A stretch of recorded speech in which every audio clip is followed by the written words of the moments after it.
사망한 의대생의 아버지가 의문을 제기했던 것은 사라진 친구의 휴대전화와 버렸다는 신발입니다. 이 부분에 대해서도 경찰이 왜 그랬는지에 대해서 밝히겠다라고 밝혔습니다. 사실 상당히 많은 분들이 궁금해하거든요. 핸드폰은 바뀌어 있고 친구가 사망한 의대생의 휴대전화를 가지고 있고 친구의 휴대전화는 정작 없어졌다. 그리고 친구가 흙이 묻은 신발을 버렸다라고 하니 이 두 가지 핸드폰과 신발의 행방 궁금할 수밖에 없죠. 경찰은 친구의 휴대전화 기종, 사라진 휴대전화의 기종은 아이폰 8 스페이스 그레이 기종이다 라고 특정을 했습니다. 수색 작업을 계속하겠다라고 밝혔고 사망한 손 씨의 휴대전화 포렌식 작업도 마무리가 됐다라고 합니다. 중요한 건 저 휴대전화를 경찰이 어떻게든 찾아내야만 할 것 같습니다. 신발은 어떠냐? 경찰 관계자, 같이 있을 때 신은 신발을 왜 버렸는지 명확하게 조사할 예정이다 라고도 밝힌 대목. 정혁진 변호사님, 사실은 이 사망한 의대생의 아버지가 의문을 표했던 것이 바로 저 두 가지 지점이었습니다. 네네. 친구의 휴대전화가 어디로 갔을까? 네. 그리고 신발은 왜 버렸을까? 이 부분에 대해서 경찰이 수사를 해서 밝히겠다고 하니까 좀 납득할 만한 결과를 경찰이 제시하겠죠?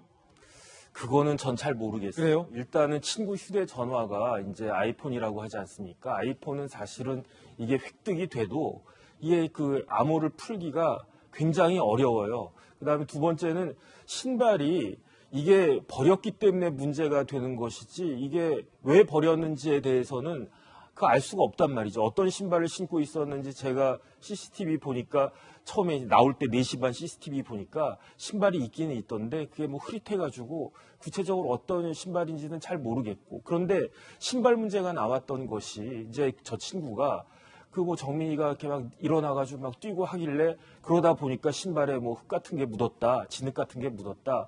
그러면 그 신발 한번 보자. 그렇게 물어봤더니 아버지가 본인도 아니고 아버지가 금방 0.5초 이내에 버렸습니다. 그렇게 이야기를 하니까 의문점이 제기가 된 거거든요. 그렇기 때문에 신발이 왜 의미가 있는 것인지에 대해서도 사실은 그 제3자 입장에서는 그 본인 외의 제3자 입장에서는 알 수가 없기 때문에 결국은 이런 부분들에 대해서 그 친구가 자기 친구가 그렇게 갑자기 그 사망을 했는데 그 부분에 대해서는 밝혀야 되는 것이 인지상정 아닌가? 근데 그런 부분들을 하지 않는 것이 너무너무 이상하다 그런 생각이 들면서 결론적으로는 결국은 그 친구로부터 뭐 정확한 그러한 이야기를 잘 받아내는 것이 경찰이 해야 할 일이 아닌가 싶습니다. 그렇군요. 사망한 의대생의 아버지의 이야기 들어보시죠. 아들의 죽음이 발견된 날 우리 아들이 왜 강에 빠졌는지 분명히 밝혀달라고 알 수 없다 이런 말씀은 듣고 싶지 않다고 그 뒤로 뭐 인력도 많이 늘어난 걸 알고 있고 당연히 애쓰실 거라고 믿고 그 자체를 부정하지는 않는데 워낙 초기에 한 게 없기 때문에 다 숨겨놓든지 이랬을까 봐선 그게 좀 불안한 거죠. 일면식도 없는데 장례식장에 봐주신 분 정말 저는 어떻게 감사를 다 드릴 수가 없을 것 같고요. 다만 현실은 하나 박혀 있기 때문에 어차피 아들은 죽었고요. 딱 하나 아들이 어떻게 한강에 들어갔는지 3시 반과 4시 반 사이에 무슨 일이 있었는지만 알면은 정말 좋을 것 같습니다. 자, 아버지는 경찰의 초동 수사가 적절했는지에 대해서 진정서를 냈다라고 했습니다. 검찰이 이 부분 들여다보기로 했습니다. 경찰 초동 조사 적절했나? 검찰 조사 착수. 손 씨 아버지가 검찰에 진정서를 제출했습니다. 경찰 초동 수사 미흡하지 않게 해달라. 친구 A씨 증거인멸 우려 압수수색 필요하다 등의 내용이었는데 검찰이 해당 사건을 형사 3부에 배당했다. 경찰 수사가 미흡했는지 여부에 대해서 조사를 착수하겠다라고도 알려지고 있습니다. 김병민 비대위원님, 경찰의 초동 수사가 적절했느냐와 관련돼서 사실은 많은 국민분들도 좀 의구심을 갖고 있었어요. 좀 경찰이 더 적절하게 해줬으면 좋았을 텐데 라는 식이죠. 사실은 경찰이 해야 될 많은 부분들을 대한민국 언론이 대신하고 있었던 게 아닌가 이런 생각이 듭니다. 경찰 입장에서는 부검을 하고 초기에 최면 수사 등을 통해서 관련된 내용들을 아주 기본적인 상태로 끌고 갔던 것이 아닌가라는 생각이 드는데 유족 입장에서는 뭔가 석연찮은 부분들에 대해서 반드시 풀었으면 좋겠다는 얘기들을 꾸준하게 얘기를 합니다. 그래서 그 휴대전화를 찾기 위해서 민간 이 수색을 하게 되는 사람이 투입돼서 휴대전화를 찾기 위한 노력들이 있었고요. 조금 전에 화면을 흘러가다 보면은 아파트에 붙여 있는 하나의 공고 안내란들이 보입니다. 주민들이 특히 저기 잠원동 일대이기 때문에 잠원동에서 한강쪽을 바라보는 차에 혹시 블랙박스가 있으면 그 당시 시간대에 블랙박스를 꼭 좀 찾았으면 좋겠다라고 호소하는 모습이 경찰을 통해서 나타났던 것이 아니라 일반 시민들의 노력을 통해 나타나게 되죠. 우리가 지난날 정인이 사건 아마 기억할 겁니다. 정말 그 고통 속에서 세상을 떠난 정인이 사건을 보게 되면 경찰의 수차례 이 관련된 내용들에 대한 고소가 진행이 됐음에도 불구하고 아무렇지 않은 측 경찰의 대응들이 미흡했고 결국 세상을 떠나게 됐던 모습들을 지켜보면서 대한민국 경찰이 국민의 생명과 안전을 지키기 위해서 불철주야 노력하시는 분들이 많이 있음에도 불구하고 여전히 관련된 사건들에 대해서 정말 제대로 나서서 노력하면 밝힐 수 있는 내용들이 잘 밝혀지지 못했던 일들이 있기 때문에 경찰에 대한 신뢰가 많이 떨어진 것이 아닌가 이런 생각이 지우기 어렵습니다.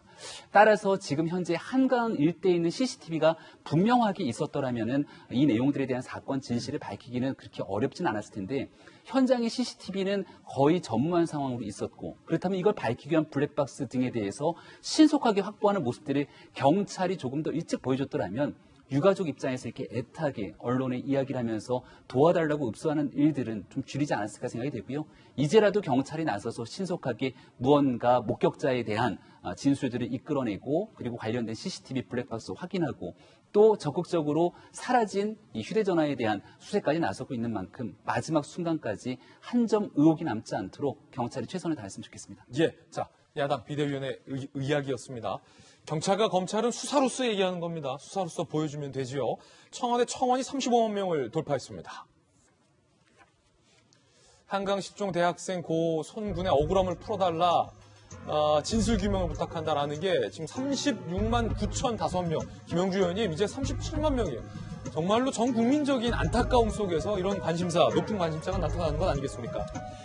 결과적으로 청와대 저는 청원이 올라오지 않더라도 예. 사실은 알아서 초동 수사를 명확하게 하고 굳이 지금 검경 수사권 조정이 된 상태에서 다시 한번 검찰이 형사 3부에 이것을 또 배당해서 조사해야 되는 이런 부분들이 없었으면 좋겠습니다. 억울하게 규명되지 않은 채 그냥 실족사라든지 어떤 애매한 식으로 사건이 이렇게 그냥 흐지부지 끝나서는 절대 안 될 것 같고요. 예. 그러기에는 너무 명확하게 지금 말하자면 그 사망한 여대생의 아버님이 굉장히 어떤 왜 핸드폰을 자기께 없어졌으면 그걸 빨리 찾으려고 노력을 하지 않는지 또 왜 그 신발을 버렸는지에 대해서 왜 경찰이 아주 빠른 시간 내에 그것에 대한 어떤 조사를 하지 않는지 이제 이런 것에 대한 답답함이 있거든요. 그러니까 뭐 충분히 그런 어떤 유가족들의 마음을 10분 이해해서 모든 어떤 경찰력을 동원해서 그런 억울함이 없도록 그렇게 최선을 다해야 될 것 같습니다. 예, 김영주 의원님의 의견 들어봤습니다.